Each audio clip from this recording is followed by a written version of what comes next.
مولا علی نے ایک روایت میں یہ فرمایا کہ اللہ تعالیٰ نے امام مہدی علیہ الصلوۃ والسلام کی جو عمر ہے 40 پر روک دیا ہے۔ اب بھلے 1000 سال بھی گزر جائیں تو وہ 40 اور جسامت بھی 40 کی وہی ہوگی۔ تو سرکار کی جو اپیرنس ہوگی کم و بیش اس جسامت کی ہوگی، یہ جو جسامت ہے اور اپیرنس ہے اس جسامت کی ہوگی۔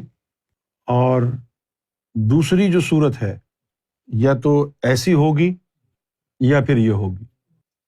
اگر 40 دیکھا جائے جسمانی اعتبار سے، اگر 40 رکھیں تو یہ پچھلی والی ہوگی، اور 1960 کے حساب سے رکھا جائے تو پھر یہ والی ہوگی۔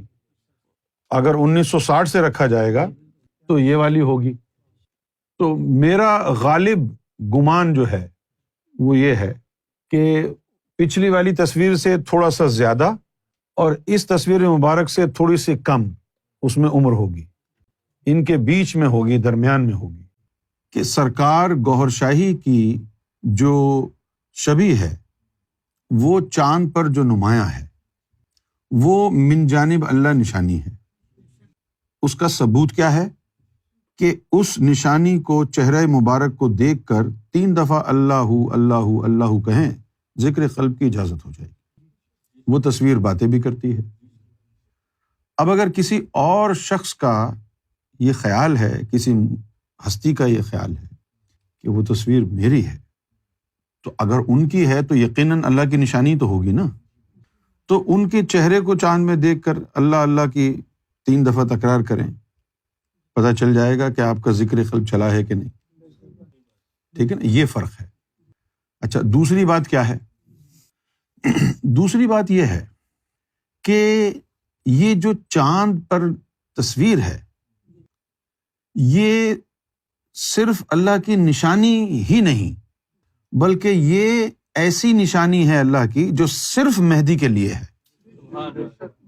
ورنہ اس سے پہلے کسی نبی کی، کسی مرسل کی تصویر آئی ہوئی ہوتی، کبھی نہیں آئی۔ یہ صرف مہدی کے لیے کیوں ہے؟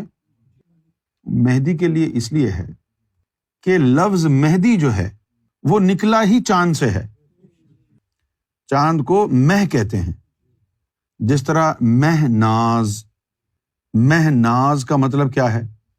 ہندوستان پاکستان میں ہزاروں بچیوں کے نام مہناز ہوں گے، لیکن ان کو اور ان کے والدین کو پتہ بھی نہیں ہوگا اس کا مطلب کیا ہے۔ مہناز کا مطلب ہے the pride of the moon, Mahtab, shine of the moon. اسی طرح مہدی، چاند والا۔ اچھا، دوسرا پھر یہ ہے کہ سرکار گوہر شاہی کی جو شبیہ ہے چاند میں، اس کے نیچے لکھا بھی ہے مہدی، کیونکہ چاند پر جو تصویر ہے وہ امام مہدی علیہ الصلوۃ والسلام کی تصویر ہے اور امام جعفر صادق علیہ الصلوۃ والسلام کا فرمان ہے کہ چاند پر امام مہدی کا چہرہ طلوع ہو۔